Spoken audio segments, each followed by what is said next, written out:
Hey guys, Doran here, CEO of Culture Matters. Today we're going to talk about R&D in the information age. I was just thinking about this. I was talking to Rob. Rob, you there? Yo. Here he is. We were talking about research and development, and you brought up about Amazon, how they didn't really show much of a profit. They made netted $1 billion, and they're putting more money back into their infrastructure and into their research and development. And it was making me think, I'm reading this book right now. I'm not done with it. Ray Kurzweil. He basically wrote a book called The Singularity. He's an inventor. He's a futurist, they call him, which I think is silly, just saying someone's a futurist. I mean, shouldn't we all really be looking towards the future, considering how quickly the future is coming? What does that mean?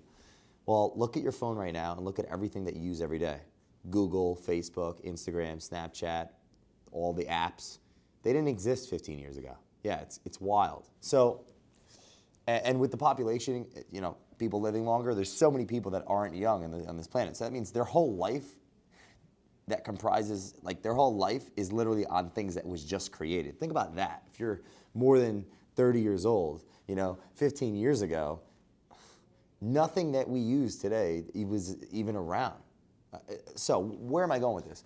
In the context of companies, if in this book I'm reading about Moore's Law, which is basically technology gets faster, more efficient, and cheaper. And the rate of speed is like a year to 18 months. It's all relative based on what exactly we're talking about, but the context is phones used to be really expensive and really big. Now they are really inexpensive and really small. There's a child I saw the other day had a phone, and she was like 3, and she knew how to use a phone better than me. I just learned how to use Snapchat filters, which I love. So companies now are putting more money into what? Research and development effort. And if they're not, think about the problem that they could have. Since technology is doubling so fast, it's going so fast, if you're not ahead of the curve, you're going to get slaughtered. First to market still gets market share, meaning, well, I was eating out at this restaurant the other day. That is the most amazing food. And the owner was right there, and they knew me, and they're like, yeah, man, for the first 8 months, we didn't have, we're just thinking, maybe people don't know about us yet. And I'm thinking, you've been looking at your phone the entire time, not talking to your significant other, eating this meal. And you put your suit on, you go to work, and you seem to forget how you act in your normal behavior. You are your customer. That's how we're all acting. What does that mean? All of our attention is right here.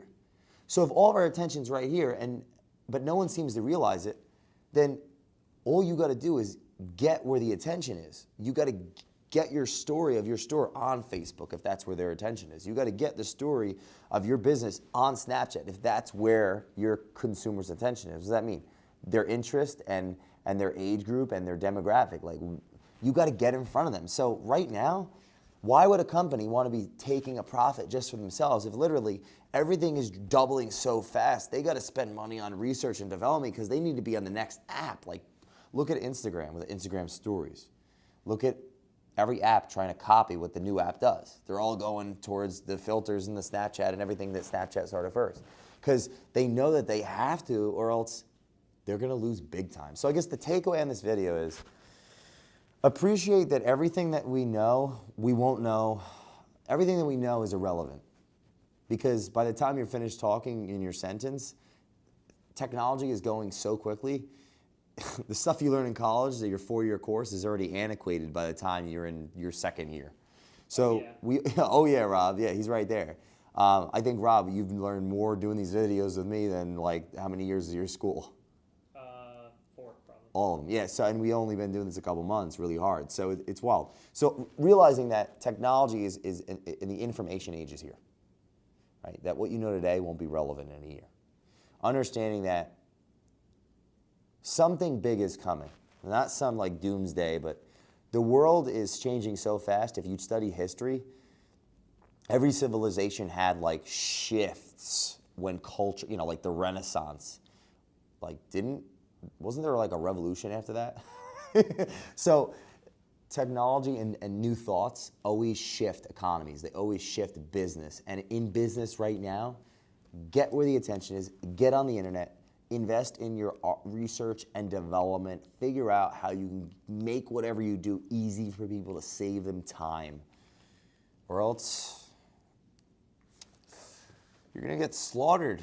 you're gonna get slaughtered. I mean, it sucks just thinking about it. But I hope this video was of value to you. I hope it made you at least think outside the box and maybe it would help.